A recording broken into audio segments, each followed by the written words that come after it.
Okay, so I'm just getting through Kandinsky here concerning the spiritual in art. And I got three sections remaining, and this is one of the more difficult ones. It's called theory, sorry. And let's see what more Kandinsky has to say. I'll try to read fluently, but it's probably easier to read this yourself. Kandinsky, and it's like so. And I'm just going to find something to show you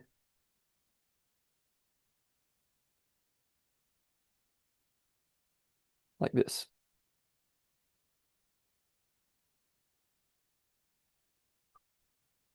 Quote, from the nature of modern harmony, it results that never has there been a time when it was more difficult than it is today to formulate a complete theory, that is, of art, or to lay down a firm artistic basis. All attempts to do so would have one result, namely that already cited in the case of Leonardo and his system of little spoons. He made a, I'll read it again, it was really funny. Let me just find it. Quote, the many-sided genius of Leonardo devised a system of little spoons with which different colors were to be used, thus creating a kind of mechanical harmony. Probably worth Googling. One of his pupils, after trying in vain to use this system, in despair asked one of his colleagues how the master himself had used the invention. The colleague replied, the master never uses it at all. Okay, so he continues. It's so difficult. He says, it would, however, be precipitate to say that there are no firm basic principles nor firm rules in painting, or that a search for them leads inevitably to academism. So he's saying that there are some rules that we can talk about. Even music has a grammar, which, although modified from time to time, is of continual help and value as a kind of dictionary. Quote, painting, however, is in a different position. The revolt from dependence on nature is only just beginning. Any realization of the inner working of color and form is so far unconscious. The subjection of composition to some geometrical form is no new idea. For example, see the art of the Persians. Again, I've recently been publishing about Henry Corbin, and the whole point of this is the profound resonance with it's episode 27 on the series, with the series on The World Turns Inside Out, which is all about Persian architecture and sacred geometry in that context. The architectural work of Christopher Alexander. Anyway, he continues. Construction on a purely abstract basis is a slow business, and at first seemingly blind and aimless. The artist must train not only his eye, but also his soul, so that he can test colors for themselves, and not only by external impressions. If we begin at once to break the bonds which bind us to nature, and devote ourselves purely to combination of pure color and abstract form, we shall produce works which are mere decoration, which are suited to neckties or carpets. Beauty of form and color is no sufficient aim by itself, despite the assertions of pure aesthetes or even of naturalists who are obsessed with the idea of beauty. It is because of the elementary stage reached by our painting that we are so little able to grasp the inner harmony of true color and form composition. True color and form composition. Okay, so he's again talking about inner harmony. Quote, the nerve vibrations are there, certainly, but they get no further than the nerves, because the corresponding vibrations of the spirit, which they call forth, are too weak. When we remember, however, that spiritual experience is quickening, that positive science, the firmest basis of human thought, is tottering, that dissolution of matter is imminent, quite, we have reason to hope that the hour of pure composition is not far away. It must not be thought that pure decoration is lifeless. It has its inner being, but one which is either incomprehensible to us, as in the case of old decorative art, or which seems mere illogical confusion, as a world in which full-grown men and embryos play equal roles, in which beings deprived of limbs are on a level with noses and toes, which live isolated and of their own vitality.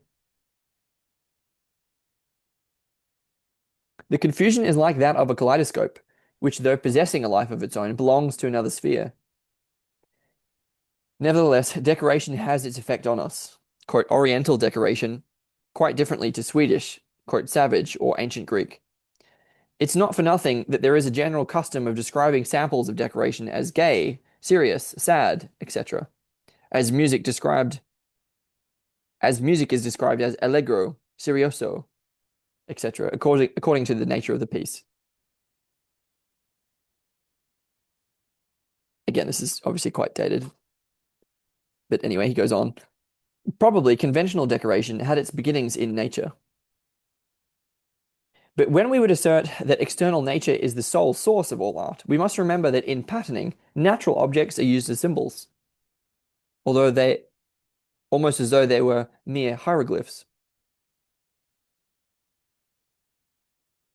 For this reason, we cannot gauge their inner harmony. For instance, we can bear the design of Chinese dragons in our dining or bedrooms. We can bear them, right? And we're no more disturbed by it than by a design of daisies. Okay.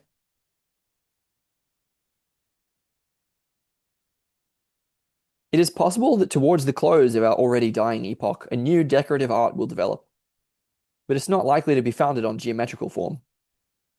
At the present time, any attempt to define this new art would be as useless as pulling a small bud open so as to make a fully blown flower. Nowadays, we are still bound to external nature and must find our means of expression in her. But how are we to do it? But how are we to do it? In other words, how far may we go in altering the forms and colors of this nature? We may go as far as the artist is able to carry his emotion. And once more, we see how immense is the need for true emotion. A few examples will make the meaning of this clear. A warm red tone will materially alter in inner value when it is no longer considered as an isolated color, as something abstract, but is applied as an element of some other object, and combined with natural form. The varieties of natural forms will create a variety of spiritual values, all of which will harmonize with that of the original isolated red. For example, suppose we combine red with sky, flowers, a garment, a face, a horse, a tree. Quote, red sky suggests to us sunset or fire and has a consequent effect upon us, either of splendor or menace. Much depends now on the way in which other objects are treated in connection with this red sky. If the treatment is faithful to nature, but all the same harmonious, the naturalistic appeal of the sky is strengthened. If, however, the other objects are treated in a way which is more abstract, they tend to lessen, if not to destroy, the naturalistic appeal of the sky. Much the same applies to the use of red in a human face.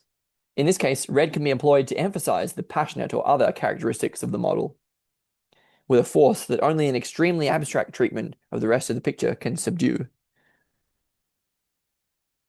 Quote, a red garment is quite a different matter, for it can in reality be of any color. Red will, however, be found best to supply the needs of pure artistry, for here alone can it be used without any association with material aims. The artist has to consider not only the value of the red cloak by itself, but also its value in connection with the figure wearing it, and further, the relation of the figure to the whole picture. Suppose the picture to be a sad one, and the red-cloaked figure to be the central point on which the sadness is concentrated, either from its central position or features, attitude, color, or whatnot. The red will provide an acute discord of feeling, which will emphasize the gloom of the picture. The use of color, in itself sad, would weaken the effect of the dramatic whole. Once more, it's wise to emphasize the necessary inadequacy of these examples. Rules cannot be laid down. The variations are so endless. A single line can alter the whole composition of a picture. This also corroborates the argument that I was giving in the sections that were on specific colors. The one about blue and yellow, and the one just before that talk about the self-reference, which is inherent within the book. So where the book itself is the red figure upon which the sadness is concentrated. He is the central point. And the picture, meaning he. And so I reverse that. I would say that the picture is the book, and he is the red cloaked figure. Well, either way you like. Anyway, the point is that it corroborates what I already said. Continuing, this is the principle of antithesis already defined. Red by itself cannot have a sad effect on the spectator, and its inclusion in a sad picture will, if properly handled, provide the dramatic element. Quote, the use of terms like sad and joyful are only clumsy equivalents for the delicate spiritual vibrations of the new harmony. They must be read as necessarily inadequate. Yet again, is the case of a red tree different? The fundamental value of red remains, as in every case, but the association of autumn creeps in. The color combines easily with this association, and there is no dramatic clash, as in the case of the red cloak.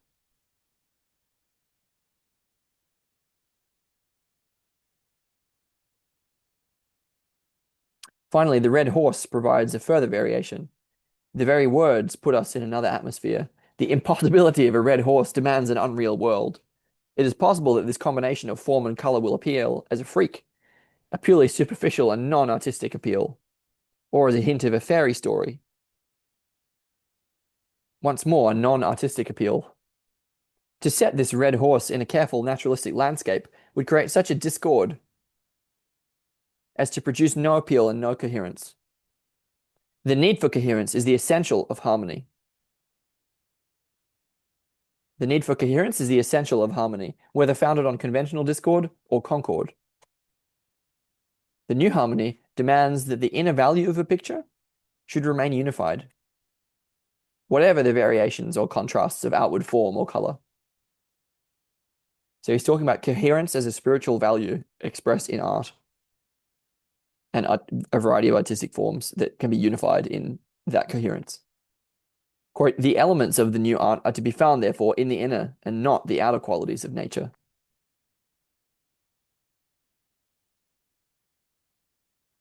Quote, the spectator is too ready to look for a meaning in a picture, i.e., some outward connection between its various parts. Our materialistic age has produced a type of spectator or connoisseur who is not content to put himself opposite a picture and to let it say its own message, who I would say is not content to participate, but has to spectate. Instead of allowing the inner value of the picture to work, he worries himself in looking for closeness to nature, looking for closeness to nature, or temperament, or handling, or tonality, or perspective, or whatnot. His eye does not probe the outer expression to arrive at the inner meaning. In a conversation with an interesting person, we endeavor to get at his fundamental ideas and feelings. We do not bother about the words he uses, nor the spelling of those words, nor the breath necessary for speaking them, nor the movements of his tongue and lips, nor the psychological working on our brain, nor the physical sound in our ear, nor the physiological effect on our nerves. We realize that these things, though interesting and important, are not the main things of the moment, but that the meaning and idea is what concerns us. We should have the same feeling when confronted with a work of art. When this becomes general, the artist will be able to dispense with natural form and color and speak in purely artistic language.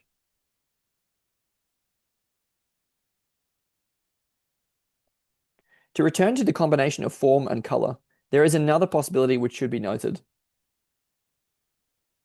Non-naturalistic objects in a picture may have a literary appeal, and the whole picture may have the working of a fable.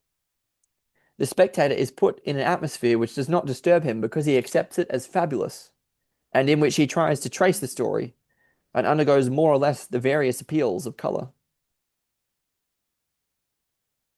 And undergoes more or less the various appeals of color. But the pure inner working of color is impossible. The outward idea has the mastery still. For the spectator has only exchanged a blind reality for a blind dreamland, where the truth of inner feeling cannot be felt.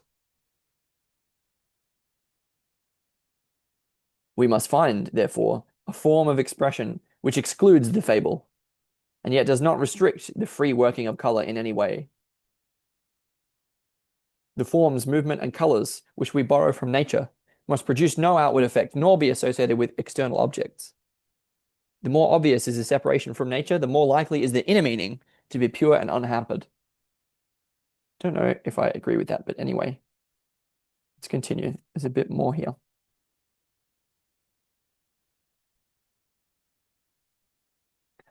The tendency of a work of art may be very simple. But provided it's not dictated by any external motive, and provided it's not working to any material end, the harmony will be pure. The most ordinary action, for example, preparation for lifting a heavy weight, becomes mysterious and dramatic when its actual purpose is not revealed. We stand and gaze fascinated till all of a sudden, the explanation bursts suddenly upon us. It is the conviction that nothing mysterious can ever happen in our everyday life that has destroyed the joy of abstract thought. It is the conviction that nothing mysterious can ever happen in our everyday life that has destroyed the joy of abstract thought. Practical considerations have ousted all else. It is with this fact in view that the new dancing is being evolved, as that is to say, the only means of giving in terms of time and space the real inner meaning of motion. The origin of dancing is probably purely sexual. So Freudian, anyway. In folk dances, we still see this element plainly. The later development of dancing as a religious ceremony joins itself to the preceding element, and the two together take artistic form and emerge as the ballet.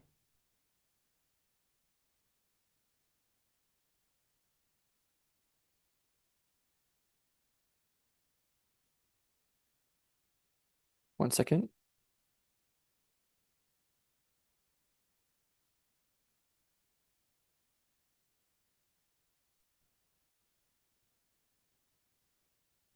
The ballet at the present time is in a state of chaos owing to this double origin. Its external motives, the expression of love and fear, etc., are too material and naive for the abstract ideas of the future.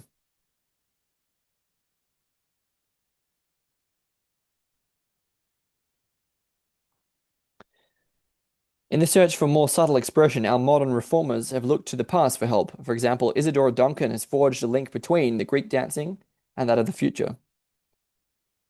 In this, she is working on parallel lines to the painters who are looking for inspiration from, quote, from the primitives. From the primitives. Again, it's a bit dated. Anyway, in dance, as in painting, this is only a stage of transition. In dancing as in painting, we are on the threshold of the art of the future. The same rules must be applied in both cases. Conventional beauty must go by the board, and the literary element of storytelling or anecdote must be abandoned as useless. Both arts must learn from music that every harmony and every discord which springs from the inner spirit is beautiful, but that it is essential that they should spring from the inner spirit, and from that alone. Okay, now he tries to summarize, I think, and he says,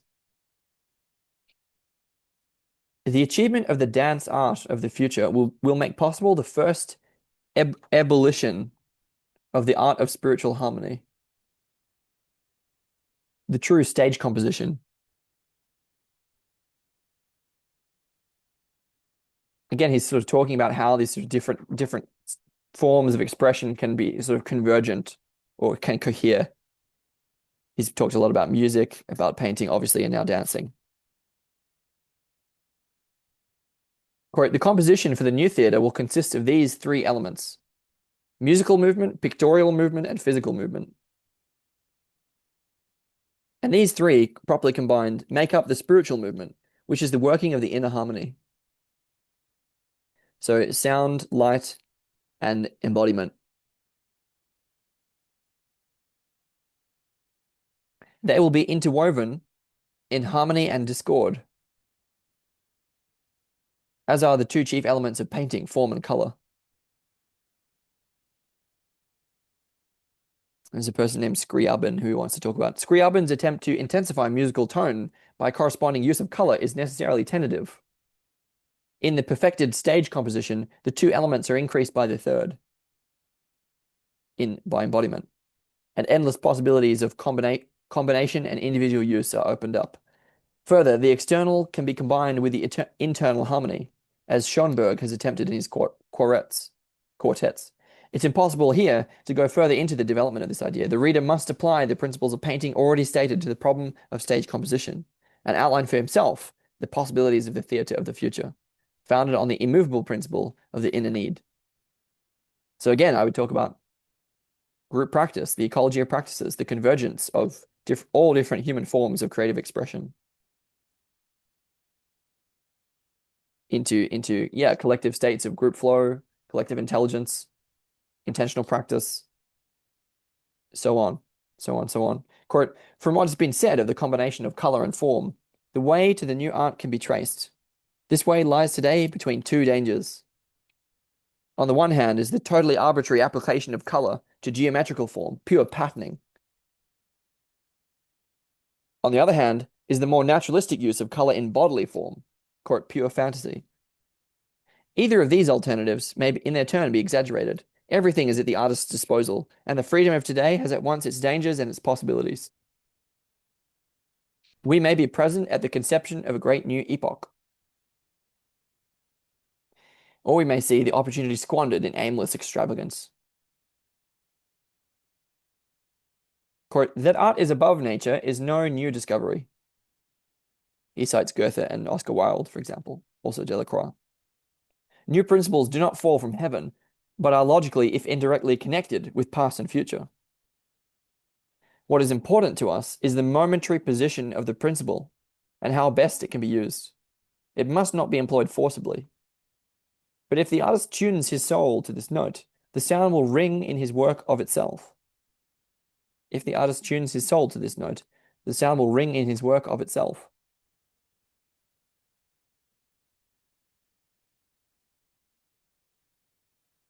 The emancipation of today must advance on the lines of the inner need. It's hampered at present by external form.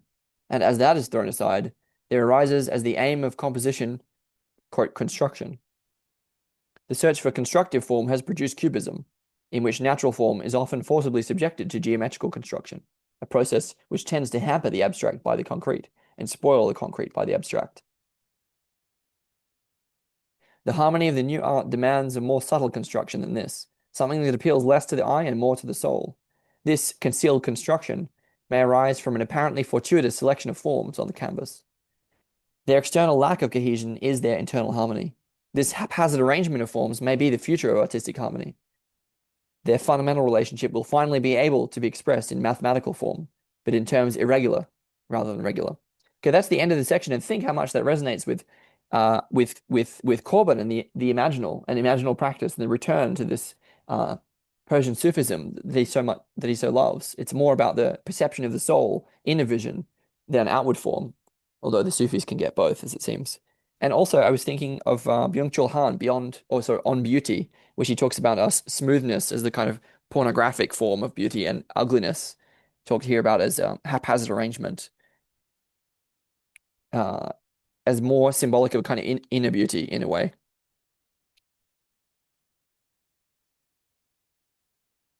Okay, and that's the end of the section, so I'm going to break it up as much as possible to close this out.